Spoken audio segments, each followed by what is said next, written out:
Hello students, you are welcome back this platform of MS Educational Info. Today I will discuss the very important information about KVS teacher.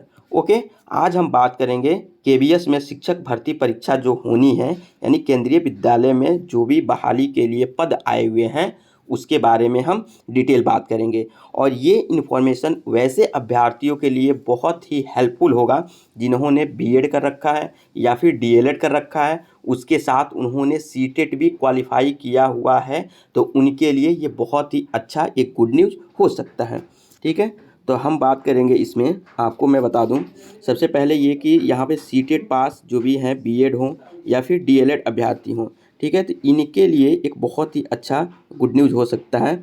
आपको मैं इस notification के through मैं आपको बताने की कोशिश करूँगा ऑल डिटेल्स कि भाई what about KVS vacancy and selection process and educational qualification. Okay, तो आप जैसे स्क्रीन पर देख पा रहे होंगे कि यहाँ पे केंद्रीय विद्यालयों में 13,000 पदों पे बहाली होनी है। ठीक है, तो ये इसमें कैसे कौन कौन से अभ्यर्थी इसके लिए फॉर्म फिलअप करेंगे या फिर वो एलिजिबिलिटी क्राइटेरिया क्या है इसके लिए केवीएस के लिए, ये सारा चीज़ हम डिटेल में बात करेंगे। तो सबसे पहले मैं आपको बता दूं कि ये केंद्रीय विद्यालय में जो वैकेंसी आई हुई है वो 13,000 पदों पे बहाली होना है। तो ये 13,000 पद केवल सीटेट और बीएड डीएलएड जो किए हुए हैं उनके ही लिए नहीं है। यहाँ पे आप देखेंगे तो पीआरटी टीजीटी के लिए भी शैक्षिक जो योग्यताएं हैं वो यहाँ पे मेंशन किया हुआ है।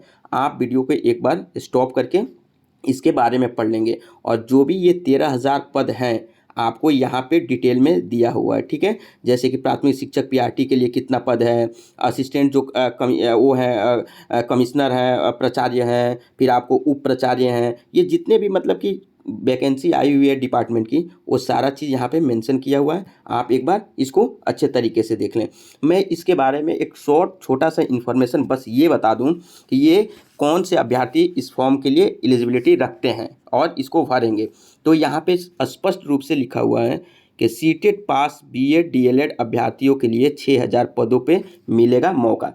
यानी कि वैसे लोग जो सीटेट पास हैं और बीएड डीएलएड किए हुए हैं तो उनको 6,000 पदों पे फॉर्म भरने के लिए उनको मौका मिलेगा। यानी कि शिक्षक भर्ती जो परीक्षा होगी वो 6,000 पदों पे वैसे अभ्यर्थी दे सकते हैं। और यहाँ पे आपको पीआरटी टीजीटी और पीजीटी के लिए जो भी है, टीजीटी के लिए और पीआरटी के लिए यहाँ पे उनकी शैक्षिक योग्यता क्या है, यानी कि क्वालिफिकेशन उनको क्या मांगा गया है वो यहाँ पे मेंशन किया गया हुआ।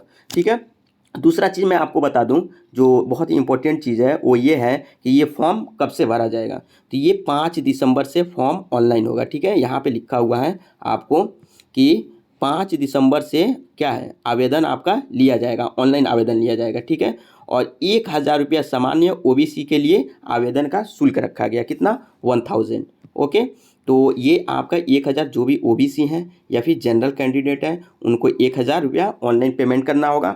और बाकी के लिए भी आपको जब यहाँ पे आप पढ़ेंगे यह होगा चयन का। और चयन का मैं आपको बता दूं कि ये केवीएस में केंद्रीय विद्यालय में चयन का आधार क्या होता है। तो यहाँ पे स्पष्ट रूप से लिखा हुआ है कि केंद्रीय, यहाँ पे देखिए, यहाँ पे ये वाला लाइन मैं रीड कर रहा हूँ। ठीक है, तो केंद्रीय विद्यालय का जो चयन का प्रक्रिया है वो क्या है। तो केंद्रीय विद्यालय संगठन भर्ती के लिए अभ्यर्थियों का चयन परीक्षा के आधार पर होगा। इसमें लिखित परीक्षा, स्किल टेस्ट, इंटरव्यू और डॉक्यूमेंट वेरिफिकेशन होगा और उसके बाद मेडिकल भी, इसमें मेडिकल जांच होगा। तो ये आपका चयन का प्रक्रिया है। ठीक है, तो ये आपके लिए बहुत ही एक अच्छा गुड न्यूज़ है, मैंने सोचा कि आपको बता दूं। ठीक है, और इसके बारे में यानी कि इसमें एग्ज़ाम का पैटर्न क्या होगा या फिर सिलेबस क्या होगा, इंटरव्यू में क्या होगा, ये सारी चीज़ें हम एक अलग से वीडियो में बात करेंगे। ये बस आपको छोटा सा अपडेट और इन्फॉर्मेशन देना था कि केंद्रीय विद्यालय में आपको कितनी वैकेंसी आई हुई है। तो 13,000 पदों पे बहाली होनी है और जो सीटेट पास किए हैं और बीएड डीएलएड किए हुए हैं उनके लिए कितने पदों पे मिलेगा मौका, तो 6,000 पदों पे मौका मिलेगा। एक बार मैं आपको बता दूं कि पीआरटी के लिए और टीजीटी के लिए क्या प्रोसेस है, यानी कि क्वालिफिकेशन उसकी क्या है, एजुकेशनल क्वालिफिकेशन क्या होनी चाहिए। तो यहाँ पे लिखा हुआ है, ठीक है, मैं इसको रीड कर रहा हूँ। केवीएस में आवेदन करने के लिए प्राथमिक शिक्षक यानी पीआरटी पद के लिए अभ्यर्थियों को 12वीं पास के साथ डीएलएड जेबीटी के साथ सीटेट उत्तीर्ण या जो सीटेट के आगामी परीक्षा में, यानी कि जो सीटेट के अगला परीक्षा आने वाला है उसमें शामिल होने के लिए वे क्या है, यानी कि एलिजिबल हैं, ठीक है, उसके लिए योग्य हैं। जो आगामी सीटेट होना है उसमें वो बैठने के लिए योग्य हैं, वही टीजीटी के लिए क्या है, टीजीटी के लिए ग्रेजुएशन के साथ बीएड एवं पीजीटी के लिए संबंधित विषय में पीजी के साथ बीएड होना जरूरी है।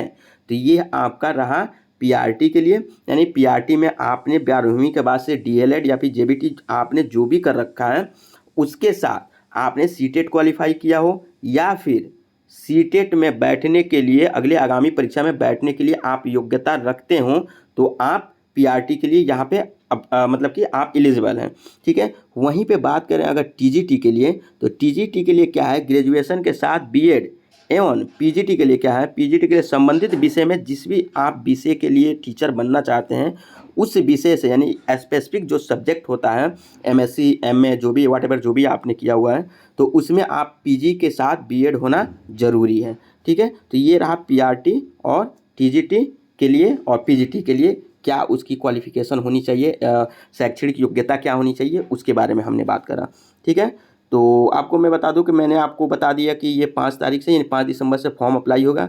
1000 रुपया लग रहा है जनरल और ओबीसी कैंडिडेट के लिए, और इसमें जो भी कौन से पद पे कितने बहाली हैं ये सारा यहाँ पे डिटेल में दिया हुआ है। आप एक बार वीडियो को स्टॉप करके इस लाइन को आप पढ़ सकते हैं, ठीक है। आइए आगे मैं चलता हूँ। यहाँ पे ये नोटिस मैंने खास करके उन लोगों के लिए फ़िल्टर करके अपलोड कर रखा है जिन्होंने क्या डीएलएड अभ्यर्थी जो मतलब जो भी डीएलएड किए हुए हैं और सीटेट वगैरह पास हैं तो ये उनके लिए है कि डीएलएड अभ्यर्थियों को 6000 पदों पे बहाली का मौका मिलेगा। तो उनके लिए ये सारा एक छोटा सा नोटिस है, ठीक है, वो पढ़ सकते हैं। जैसे कि यहाँ पे है आवेदन करने को इस तरह से शैक्षणिक योग्यता होनी चाहिए, क्या होनी चाहिए, केबीएस में आवेदन के लिए प्राथमिक शिक्षक यानी पीआरटी पद के लिए अभ्यर्थियों को 12वीं पास के साथ डीएलएड जेबीटी के साथ सीटेट उत्तीर्ण हो या जो सीटीईटी होना है यानी सीटेट जो होना है आगामी परीक्षा यानी अगले जो सीटेट होना है उसमें शामिल होने के लिए वो योग्यता रखते हैं। वहाँ टीजीटी, ठीक है, वहीं पे टीजीटी के लिए ग्रेजुएशन के साथ बीएड और पीजीटी के लिए संबंधित विषय में पीजी होना जरूरी है और बीएड तो आपको कंपलसरी है ही है। क्यों, क्योंकि भाई शिक्षक बनने के लिए बीएड और आपको डीएलएड तो करना ही होगा, चाहे आप डीएलएड आप एलिमेंट्री एजुकेशन करिए या फिर आप बैचलर ऑफ एजुकेशन करिए, आपको तो ये होना ही है। अगर आपको टीचर बनना है तो आपको तो एजुकेशन करना पड़ेगा, बैचलर ऑफ एजुकेशन कर लिए या फिर डीएलएड करिए, तो ये एक है चीज़ें, ठीक है। और यहाँ पे आपको मैंने बता चुका है कि 5 दिसंबर से इस फॉर्म अप्लाई किया जाएगा, तो 5 दिसंबर से आप फॉर्म भर सकते हैं, ठीक है। तो ये छोटा सा इन्फॉर्मेशन रहा। यहाँ पे आप चयन का प्रक्रिया जो है उसको देख सकते हैं, आप वीडियो को एक बार रोक करके आप पढ़ सकते हैं, ठीक है।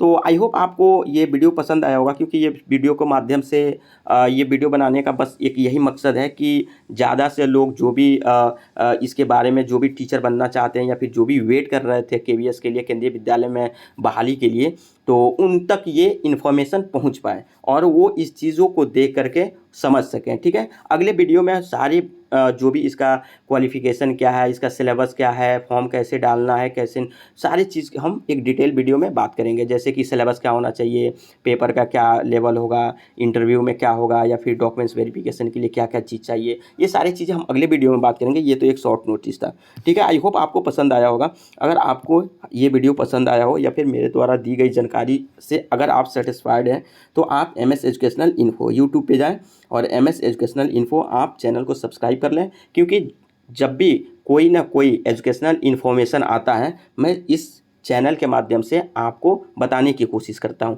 खास करके ये चैनल इसीलिए मैंने क्रिएट कर रखा है कि जो भी एजुकेशनल इन्फॉर्मेशन होगा उसको मैं सबसे पहले अच्छे से डिटेल में आप तक पहुंचाऊंगा, ठीक है। तो आप चैनल को सब्सक्राइब कर लें। थैंक्स फॉर वॉचिंग, थैंक्स, ख्याल रखें।